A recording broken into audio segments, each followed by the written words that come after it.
The opinions expressed in the video you are about to see are solely those of BoatTest.com and its test captain.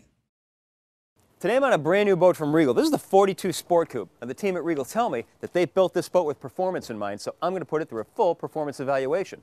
For BoatTest.com, I'm Captain Steve. With half fuel, full water, and 2 people on board, we had a test weight of just over 21,300 pounds. Since this is an IPS-powered boat, a look at the engine room is in order, and on the Regal 42, it's easily accessed. Your IPS 400s are twin D4 diesels, supercharged 300 horsepower. For the quick daily engine checks, hatch right in the center of the cockpit deck. Now the 42 Sport Coupe weighs 19,500 pounds, and we've got 4-cylinder diesel installations. That makes me think we're going to get better fuel economy, so we'll have to check that out when we get it on its performance test. Twin IPS 400 diesels brought us to a top speed of 37.2 miles per hour while burning 30.3 gallons per hour for a range of 310 miles. Pulled back to a more economic 3,000 RPM, and we were traveling at 29.7 miles per hour while burning only 21.2 gallons per hour. Now our range increased to 352 miles with a 10% reserve. More interestingly, though, was the miles per gallon figures. From 2,500 RPM on up, they stayed relatively flat, so if you aren't planning on running the tank dry, there really isn't much cost per mile difference once you're on plane. For acceleration, we were up on plane in 6.5 seconds, cruising through 20 miles per hour in 6.9 seconds, and on through 30 miles per hour in only 13 seconds. Not bad for a 21,000-pound cruiser. You know, it's really easy to test a boat on a bright sunny day when it's flat calm, but this is real world. 3 to 4 foot rollers, 4 to 5 second fetch. Regal said put it out in it and see what it'll do, so we're going to. In a following sea, the 42 Sport Coupe seems to be handling it quite nicely. It rides naturally bow high by about 5 to 8 degrees, so we're coming into the back of the following seas quite well instead of stuffing the bow. Coming around into a beam sea, and the 42 Sport Coupe's handling it very nicely. I expected us to be rolling back and forth violently, but we're not at all. We're staying very calm, very stable. I wouldn't want to be serving drinks in this, but it's very comfortable. Now when we came around into a head sea, we were definitely doing a lot of pitching. Where I expected that we would be pounding into the next wave, it never happened. We just settled right into the next wave, and it was very comfortable, throwing water well off to the sides. Love the amount of visibility on the 4200 Sport Coupe. Nearly 360 degrees with the exception of the window mullions and the hardtop supports.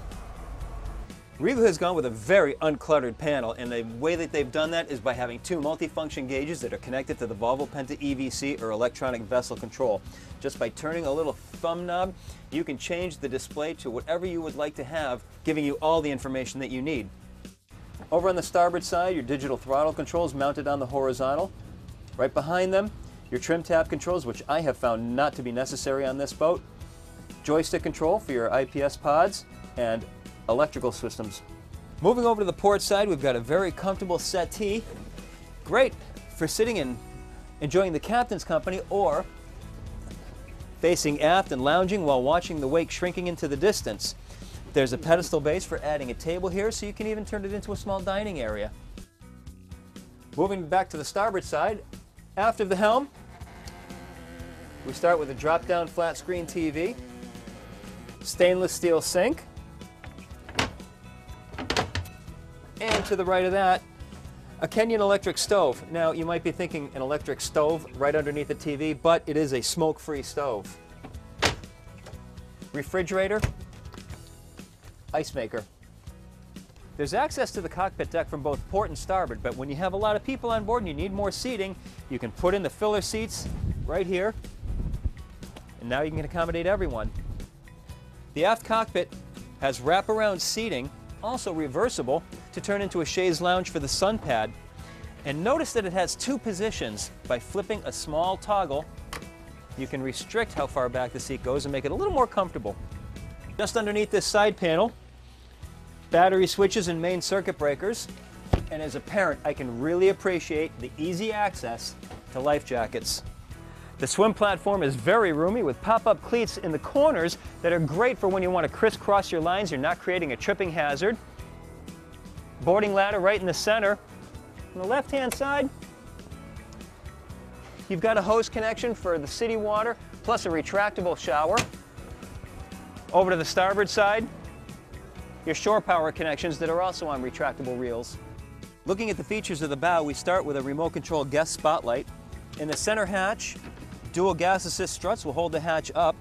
Anchor, Lumar windlass, a cleat for holding the anchor in place. There's even a courtesy light for working the gear at night.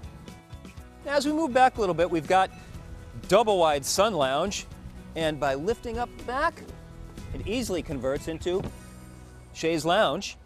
Grab handles on either side and stainless steel drink holders. Since the Regal 42 is powered by Volvo Penta IPS pods, it is maneuvered by a joystick, and it's easy enough for anyone to do it. So if you have confidence issues about handling a boat this size in a confined space, no need to worry. The 42 Sport Coupe can be moved in any direction with fingertip ease. So that's our look at the performance and handling of the Regal 4200 Sport Coupe. For BoatTest.com, I'm Captain Steve.